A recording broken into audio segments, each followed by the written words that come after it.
पानी में मधानी मारना, संतों की भाषा में कहते हैं कि थूक बिलोना। ये थूक बिलोने का काम नहीं है कि कोई कुछ भी बोल दे वही सत्य हो जाता है। जीव, ब्रह्म, पर ब्रह्म, पार ब्रह्म, ये सब अलग अलग हैं भाई। कोई इसको गलती से एक मत समझ लेना। और कोई आत्मा को ब्रह्म मानने की तो कभी गलती मत कर लेना, नहीं तो 84 में ऐसा ठोका जाएगा कि सिर पे 2 सींग लगे होंगे और पिछवाड़े पे पूंछ लगी होगी और हालत खराब हो रही होगी।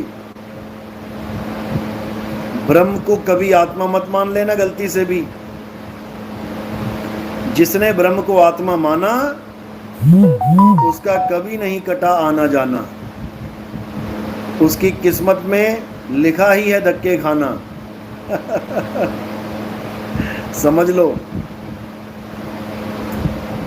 तो इसीलिए कबीर साहब वाणियों में समझाते हैं, अरे ब्रह्म बड़ा की जहां से आया और वेद बड़ा की जिन निर्माया। बोलने वाले तो वेद को भी बड़ा बोलते हैं, बोलने वाले ब्रह्म को भी बड़ा बोलते हैं, लेकिन साहिब लानत दे रहे हैं उनके ऊपर, लानत, कि ब्रह्म बड़ा की जहां से आया और वेद बड़ा की जिन निर्माया। ई मन बड़ा की जही मन माना और राम बड़ा की राम ही जाना। ये बच्चों की बातें नहीं है भाई कि बच्चे बताएंगे क्या सही है क्या गलत है। ये ज्ञानी पुरुषों का खेल है, ये विवेकी हंसों का खेल है। समझ लो।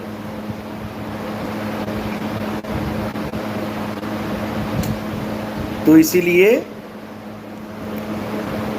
जो ब्रह्म को परमात्मा मानते हैं, आत्मा मानते हैं, वो कभी भी नहीं जान पाते कि पार ब्रह्म क्या है। वो कभी सोच भी नहीं सकते, क्योंकि उनकी बुद्धि काल भगवान वहीं तक लॉक कर देता है। जैसी जिसकी मान्यता हो जाती है, समझो वहीं पर उसका खेल खत्म हो जाता है। अच्छे से समझ लो। जो ये मानते हैं कि परमात्मा ने सृष्टि बनाई है, उनके अंदर बीज पड़ गया सृष्टि में वापस आने का। वो चाहकर भी नहीं भाग सकता इस सृष्टि से। उसने अब इस सृष्टि में आके 84 लाख योनियां भुगतनी ही भुगतनी है। कोई माई का लाल नहीं बचा सकता उसे। समझ लो। जो इस सृष्टि को, जो इस संसार को परमात्मा का मान के बैठा है,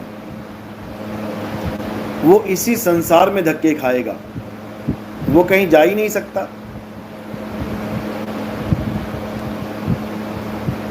जो ब्रह्म को परमात्मा बोल दे, जो ब्रह्म को सर्वे सर्वा बोल दे, ब्रह्म को ही आत्मा बोल दे, वो इसी ब्रह्मलोक में रहेगा, इसी ब्रह्मांड में रहेगा। ब्रह्मांड का मतलब है ब्रह्म का अंड, ब्रह्म के द्वारा पैदा किया गया अंड। तो ब्रह्म के द्वारा पैदा किया गया अंड ही ब्रह्मांड है, और इसी ब्रह्मांड में धक्के खाएंगे ये लोग। ये सब इसी ब्रह्म के खेल में शामिल होंगे दोबारा। कोई सिर पे सींग लगा के पैदा होगा, कोई पीछे पूंछ लगा के पैदा होगा, कोई बड़े बड़े कान लेके पैदा होगा, दांत उसके मुंह से बाहर निकले होंगे 2। हाथी। और कोई बेचारा पेट में गांठ लगा के पैदा होगा, चींटी। कोई 32 जोड़े पैर लेके पैदा होगा, पंजाबी में कहते हैं बतीड़ा, हिंदी में कहते हैं कन खजूरा। तो ये वही लोग हैं जो लोगों के कानों में जहर डाल रहे हैं। कन खजूरा ही बनेंगे ये कन खजूरा ही बनेंगे। इनको कोई बचाने वाला नहीं है। इनकी दुर्गति पक्की है, समझ लो। लेकिन अगर परमात्मा की कृपा हो जाए और किसी का विवेक जाग जाए तो ऐसे लोग कभी किसी को भ्रमित नहीं कर सकते। इनको भी ये ड्यूटी मिली है काल निरंजन के द्वारा कि लोगों को भ्रमित करो, लोगों को बोलो कि ब्रह्म ही आत्मा है, लोगों को बोलो कि परमात्मा की ये दुनिया है। काल भगवान कभी नहीं चाहता कि उसकी दुनिया खाली हो। काल भगवान कभी नहीं चाहता कि उसकी दुनिया में कि कुत्ते बिल्ली बकरे ना रहें, सब आज़ाद हो जाएं। इसलिए इसने बहुत से लोगों की ड्यूटी लगा रखी है कि सबके कानों में ये ज्ञान डालो कि परमात्मा ने ये दुनिया बनाई है। क्योंकि जैसे ही ये ज्ञान तुमने मान लिया कि ये दुनिया परमात्मा ने बनाई है, समझ लो कि तुम इस दुनिया के अगले ग्राहक हो गए हो। तुम तैयारी कर चुके हो अगली बार आने की। और जो कबीर साहब के सच्चे हंस होंगे, जो कबीर साहब की बात को समझेंगे, वो डंके की चोट पे बोलेंगे। क्या बोलेंगे? साधो निरंजन जाल पसारा। कौन सा जाल? ये तीन लोक का जाल, ये सूरज धरती आसमान, ये जाल है तुम्हारे लिए, समझ लो। अगर तुमने ये बात मान ली कि ये सृष्टि परमात्मा ने बनाई है, तो बेटा परमात्मा की दुनिया छोड़ के कहाँ जाओगे? बकरे की माँ कब तक खैर मनाएगी? अरे कभी तो छुरी के नीचे आएगी। तो तुम छुरी के नीचे आने की तैयारी कर बैठे हो। इसलिए ऐसे अज्ञानी जीवों के मुंह ही नहीं लगना, ऐसे अज्ञानियों को पास भी नहीं फटकने देना। इनके नंबर भी ब्लॉक मार दो और इनके चैनल को भी अनसब्सक्राइब कर दो, ताकि ये लोग तुम्हारे कानों में जहर ना घोल पाएं। ये जहर है और सच्चे संतों का ये फर्ज है कि लोगों को अमृत पिलाए, जहर नहीं। अगर जहर की एंट्री हो रही है तो बंद कर दो, उस दरवाजे को ही बंद कर दो, ब्लॉक मार दो। समझ लो, अगर इस सृष्टि से निकलना चाहते हो तो तुम्हें पता होना चाहिए कि तुम निकल क्यों रहे हो। अगर ये परमात्मा ने बनाई है तो बार बार आओ, एक बार छोड़ो 1000 बार आओ। फिर क्यों मुक्ति मुक्ति का ड्रामा लगा रखा है? मैं मुक्ति दूंगा, मैं मुक्ति दूंगा। मुक्ति ना हो गया, गुरुद्वारे का कड़ा हो गया, आओ और लेते जाओ। मुक्ति का मतलब है जब तुम बंधन में बांधने वाले से मुक्ति की आशा करो। जिसने तुम्हें बांध दिया है उससे मुक्त होने की आशा करो। और जिसने बांधा है, जिसने ये संसार बनाया है, वो तुम्हें मुक्ति देने वाला नहीं है कि तुम बंधन में डालने वाले से मुक्ति मांग रहे हो। अगर उसने मुक्ति देनी होती आज तक दे देता, क्यों ना दे पाया? युगों युग बीत गए, अनंतों युग बीत गए, आज तक ये मुक्ति क्यों नहीं दे पाया? क्यों कबीर साहब को बार बार आना पड़ा है मुक्ति का भेद बताने के लिए? क्या जरूरत पड़ गई? जब परमात्मा ने सृष्टि बनाई है तो परमात्मा मुक्त भी कर दे। क्यों नहीं करता? ये क्यों कर्मों का जाल बुन रखा है इसने? जो करोगे सो भरोगे। बताओ, स्टोरी भी हमारी तू ही लिखता है कि कब क्या होना है, कैसे होना है, सब लिखा जा चुका है। स्टोरी भी तुम लिखो, पाप पुण्य भी तुम लिखो, और हम उस स्टोरी के हिसाब से रोल करें और हम दोषी हो गए। ये कहाँ का न्याय है भाई? जब हमारी किस्मत में लिखा है कि ये इंसान चोर बनेगा, अब जब किस्मत में तुमने लिखा है तो वो चोर ही बनेगा। अब तुम्हारा हुक्म भी नहीं टाल सकता, साधु भी नहीं बन सकता चोर से। अब उसको चोर बना दो पहले, फिर कहो तू चोर है, तूने चोरी करी। अरे तुमने लिखा तभी तो चोरी हुई है। तुमने अपनी कहानी में मेरा रोल लिखा है, वही रोल तो मैं करूंगा। और जब मैं रोल करके अलग होता हूं रोल से तो कहते तूने ये कर दिया, तूने वो कर दिया, अब भुगत। तो भैया ऐसा भगवान नहीं चाहिए हमें। ऐसे परमात्मा की दुनिया नहीं चाहिए जहां पल का नहीं पता कब सुनामी आ जाए, कब भूकंप आ जाए। हमें ऐसा परमात्मा नहीं चाहिए, समझो। तो इसलिए ऐसे लोगों से सावधान रहना है। ये तुम्हारे नाश का, तुम्हारे पतन का कारण बनेंगे।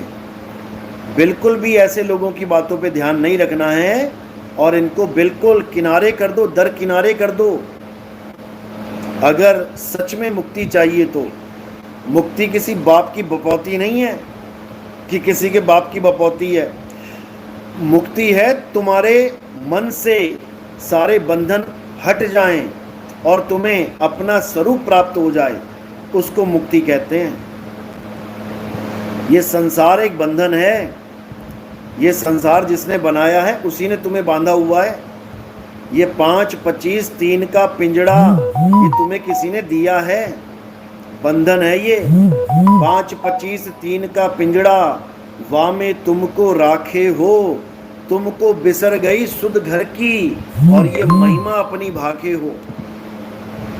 समझ लो, बाबा जय गुरुदेव ने ऐसे नहीं बोल दिया था डंके की चोट पे कि अभी तो छोटे छोटे पंथ, बच्चों वाले पंथ चल रहे हैं। जब असली पंथ चलेगा परमात्मा का, जब परम पिता परमात्मा का असली ज्ञान चलेगा, तो ये छोटे छोटे पंथों के जैसा नहीं होगा वो पंथ। फिर दुनिया देखेगी, दुनिया कि ये हो क्या रहा है, ये चल क्या रहा है। समझे? ऐसे नहीं बोल दिया उन्होंने डंके की चोट पे कि एक ऐसा महात्मा आएगा जो एक नाम, एक भाषा, एक झंडे का प्रचार करेगा।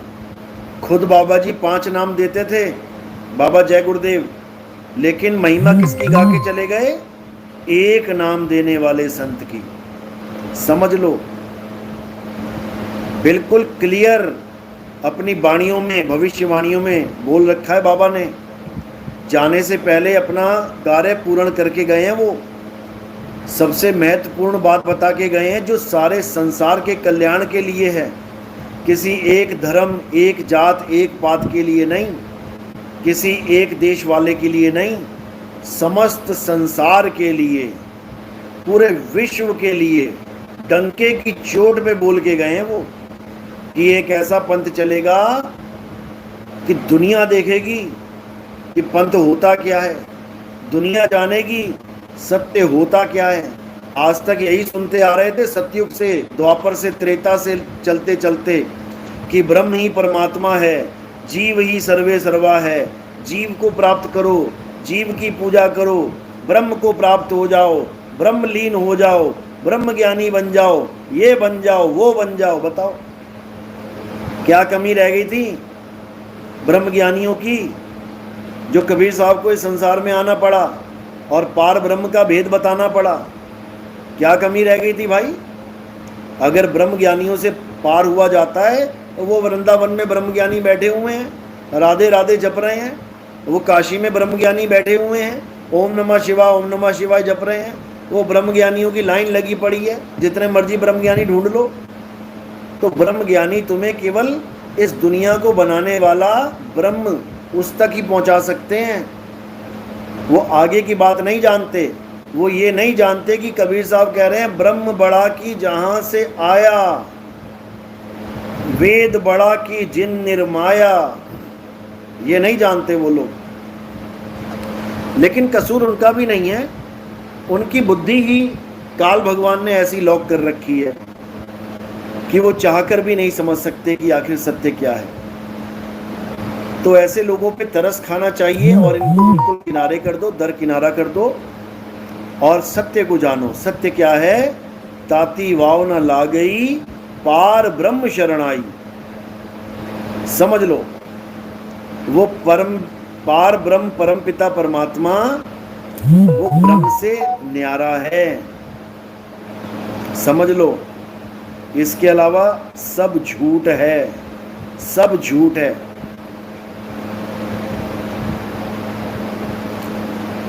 सुमामा शाह, अस्सलाम वालेकुम। वालेकुम अस्सलाम। जेबी छावड़ा, सतनाम साहिब बंदगी, सतनाम जी सतनाम। अभिषेक कदम, जय सतनाम, जय सतनाम, जय बंदी छोड़ की। सीताराम साहिब बंदगी, सतनाम सतनाम। साहिब जी हमें चिप चाहिए, कैसे मिलेगी? कुछ भगत ऐसे हैं जो सत्संग यूट्यूब पे नहीं सुन पाते, उनके पास छोटे मोबाइल हैं। तो आप अगर हमारे सत्संगों का संग्रह लेना चाहते हैं तो आप अपना एड्रेस मैसेज करिए 9810379878 इस नंबर पे 9810379878 इस नंबर पे आप मैसेज करिए और आप मेमोरी कार्ड प्राप्त कर सकते हैं, जिसमें हमारे 209 सत्संग और हमारी शंका समाधान के एपिसोड जो हैं वो सारे उसमें आपको MP3 में मिल जाएंगे। आप 100-200 रुपये का एक छोटा सा स्पीकर ले सकते हैं, मिल जाता है दुकान पे। उसमें डायरेक्ट चिप लगा के आप सीधे सत्संग सुन सकते हैं। 300-400 में आपका बढ़िया सत्संग का सेटअप बन जाता है। मोबाइल लेने की भी ज़रूरत नहीं पड़ेगी, एंड्रॉयड। और जो गांव में भगत हैं वो आराम से सुन भी सकते हैं और इसको स्पीकर पे चला के लोगों को भी सुना सकते हैं। तो जो भी चिप मंगाना चाहता है अपना एड्रेस सेंड करे, मैसेज कर दे। सतनाम साहिब बंदगी। और जो हमारा प्रोग्राम है कबीर प्रगट दिवस बंदी छोड़ सतगुरु साहिब का, आपने इस प्रोग्राम में खुद भी आना है और अपने रिश्तेदारों को भी लेके आना है, अपने जान पहचान वालों को भी निमंत्रण देना है, क्योंकि खुला भंडारा है, ये कोई भी आ सकता है। और अगर कबीर जयंती कबीर प्रगट दिवस के आसपास कोई प्रोग्राम है तो ऐसा बिल्कुल ना सोचे कि मैं उस प्रोग्राम में चला जाऊंगा, कबीर प्रगट दिवस में जाने की क्या ज़रूरत है। देखो, ये हमारा सबसे मेन पर्व है कबीर प्रगट दिवस। ये हमारा सबसे मेन पर्व है, क्योंकि अगर कबीर साहब प्रकट ना हुए होते तो ये संसार ये कभी असली ज्ञान को, सत्य ज्ञान को प्राप्त ना कर पाता। तो उस दिन आपने ज़रूर आना है। और हमारा एक और लक्ष्य है कि हम गाज़ियाबाद के पूरे मार्केट में, गली गली में अपने ग्रंथों को वितरण करेंगे, ताकि मालिक के सोए हुए जीव जागेंगे, उनका भी कल्याण होगा।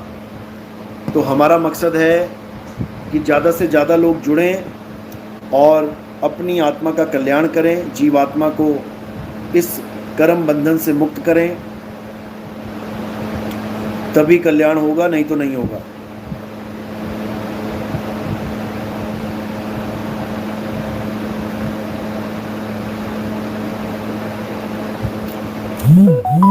तो इसलिए सब मेरे भाइयों से विनती है कि ज़्यादा से ज़्यादा संख्या में पहुँचे भी, और ये परमात्मा का जो कार्य है सारे विश्व को एक करना, हिंदू मुस्लिम सिख ईसाई इन झगड़ों को ख़त्म करना, इन धर्म भेदों को ख़त्म करना और सबको सत्य से जोड़ना, ये हमारा मूल मकसद है। ये हमारे जीवन का एकमात्र लक्ष्य है कि सब सत्य से जुड़ें। सत्य क्या है इसकी खोज करें।